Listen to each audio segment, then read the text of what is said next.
Teen drama is nothing new on TV, and we've seen more than our fair share of new takes on the material, from the overt sexuality of Skins to the out-there melodrama of Riverdale. Assassination Nation director Sam Levinson took the genre one step further. Euphoria came out way back in 2019, which I'd normally refer to as a pretty recent date, but, well, we've all lived through 2020. In a way, Euphoria is the 2020 of teen shows. It's outlandish, it's difficult, and it forces those taking it on to really confront themselves and what's going on around them. And, most importantly, it's a show about a reality that we simply don't wish to accept as the real thing. And yet, I never intended for these photos to be on this website. Allegedly in possession of more than 3,200 fentanyl pills. Many of our country's youngest voters feel depressed and disenfranchised ahead of the election. When they just dealt with the same thing a few weeks ago, what these students tell me is they hope that they don't have to deal with any more. Yeah, life's pretty scary, and Gen Z is on the front lines. Between the dangers of social media addiction to the opioid epidemic and the old standbys like confused sexuality and bullying, it's hard to imagine a recent generation of teenagers dealing with a more uphill battle. Enter Euphoria. HBO's first teen drama is also the first big adult vehicle for former and, I guess, future Disney star Zendaya, who's definitely gone above and beyond in separating herself from her family-friendly roots. The series explores everything I already mentioned and gets into trans issues, toxic relationships, consent, this thing that I can't really talk about, but you can imagine what's behind the blur, and plenty more of the seemingly endless list of challenges being levied upon high schoolers around the world. Our main character, Rue, describes herself pretty succinctly. To be honest, I'm not always the most reliable narrator. She walks us through the various relationships and backstories via a borderline omnipotent narration, often pointing out facts she couldn't possibly know. Euphoria was given a somewhat mixed but overall positive critical reception thanks to its frank depictions of teen sex and drug use, mixed with highly stylized, sometimes even experimental filmmaking. Unlike many narrative depictions of these topics, Euphoria's realism lies in the subject matter, while the lens through which we witness these often debaucherous, constantly intersecting plot lines keeps things fantastical and visually exciting. Basically, it's real raunchy and real fun to look at.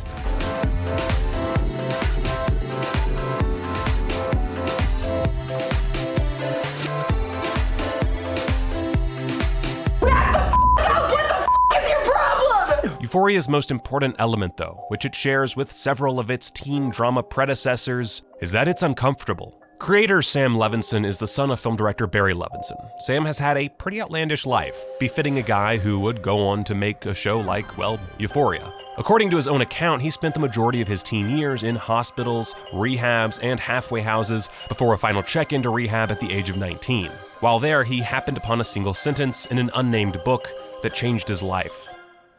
In the end, we are nothing more than an amalgamation of our actions, and that's ultimately what defines us.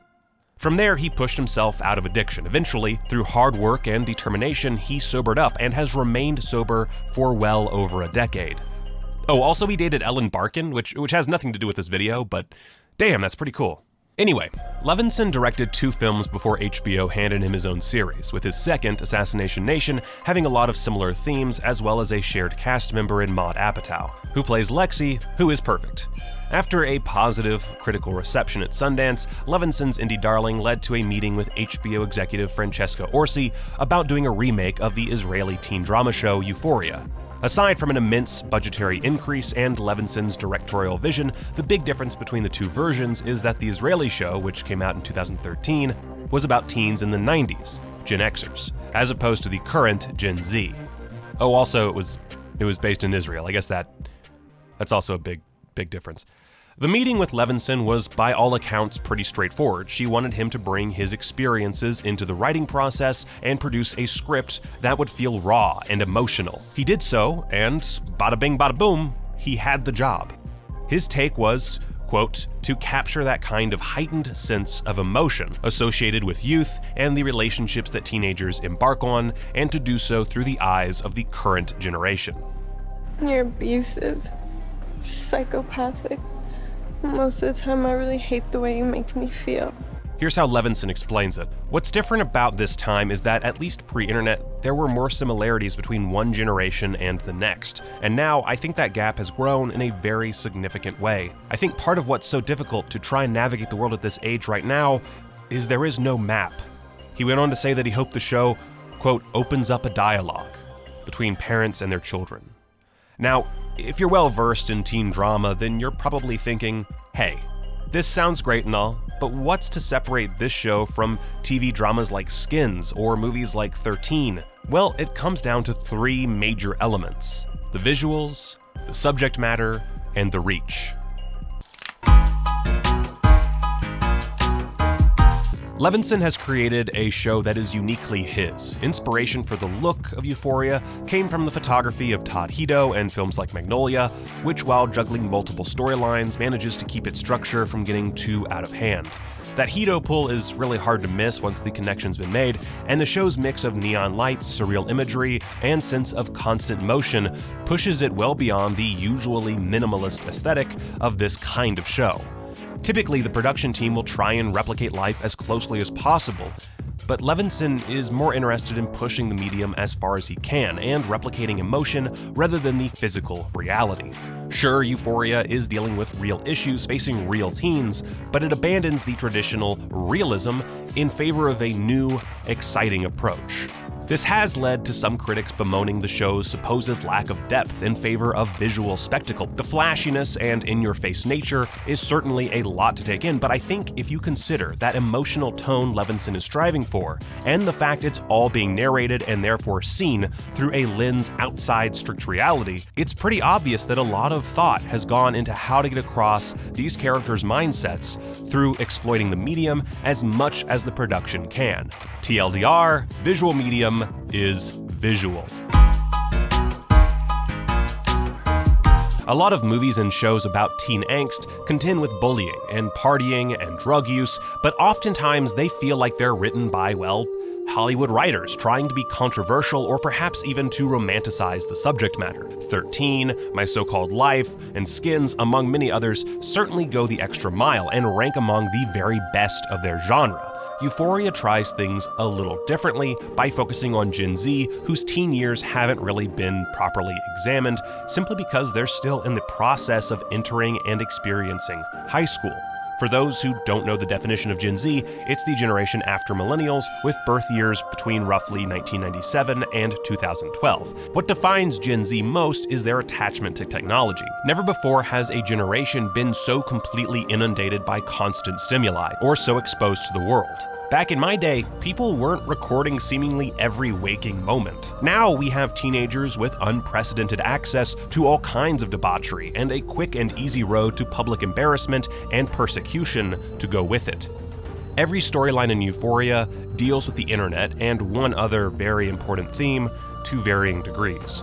Cassie's problematic relationship with sex, which winds up with her basically being considered, promiscuous by her peers, is the result of both childhood trauma and her often coerced sexual acts being caught on camera and uploaded online.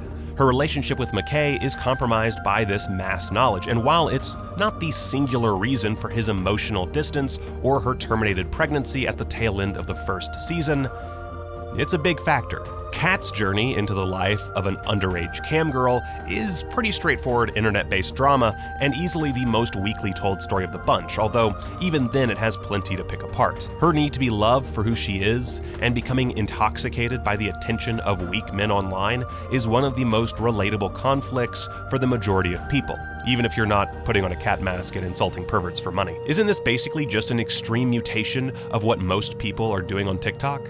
It's all seeking attention to boost self-esteem and nab that ever-coveted rush of endorphins. While Kat's journey is very heightened in order to get the whole story across as quickly as possible, Nate and Maddie's toxic relationship is probably the most out there of the bunch.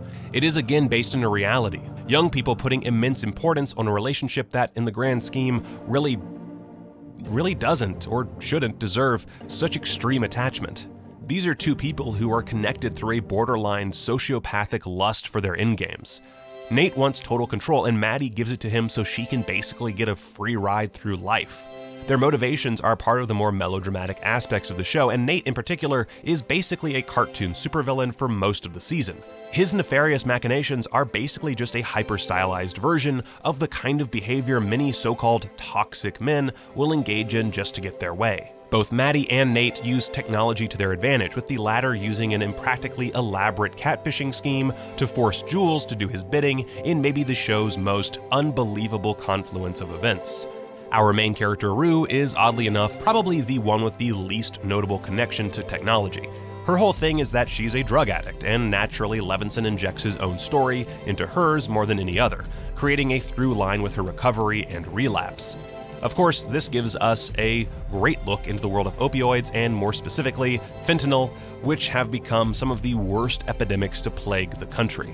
Her issues with drugs are tied into her late father, whose death casts a long shadow over her life.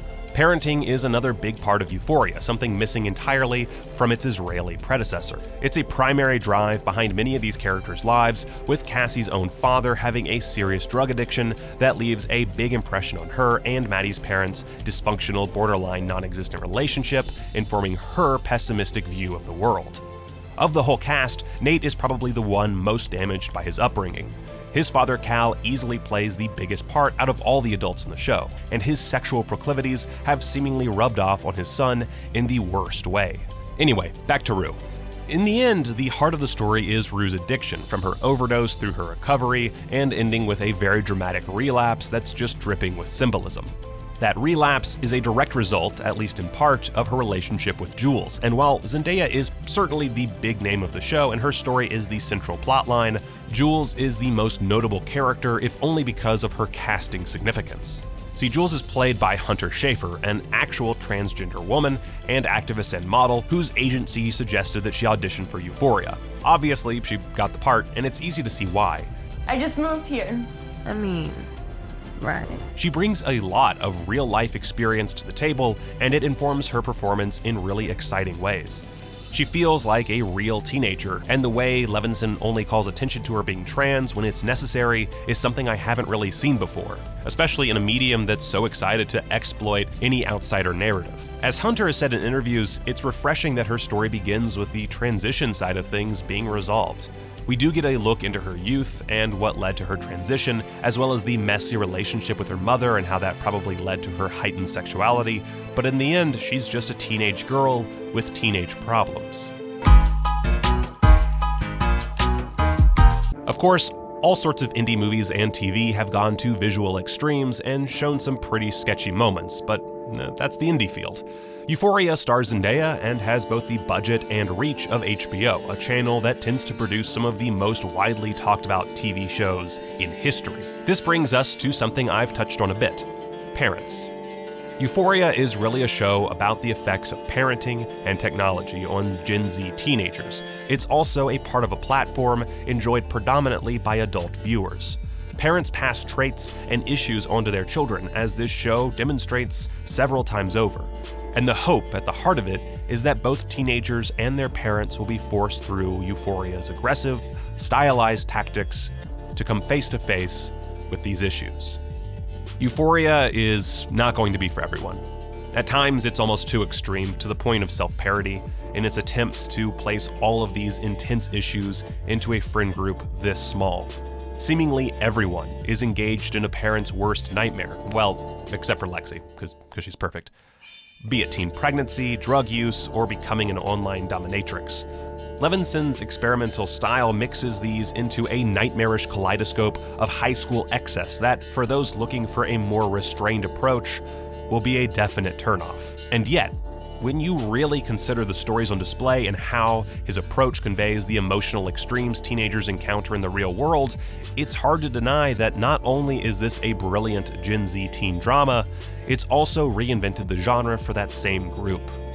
Levinson wanted to create a show that would start a dialogue. And man, mission accomplished.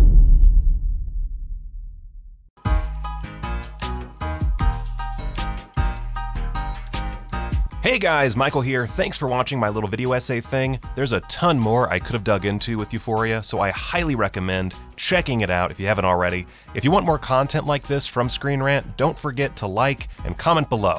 Anyway, I've got to go back to the void now. Bye!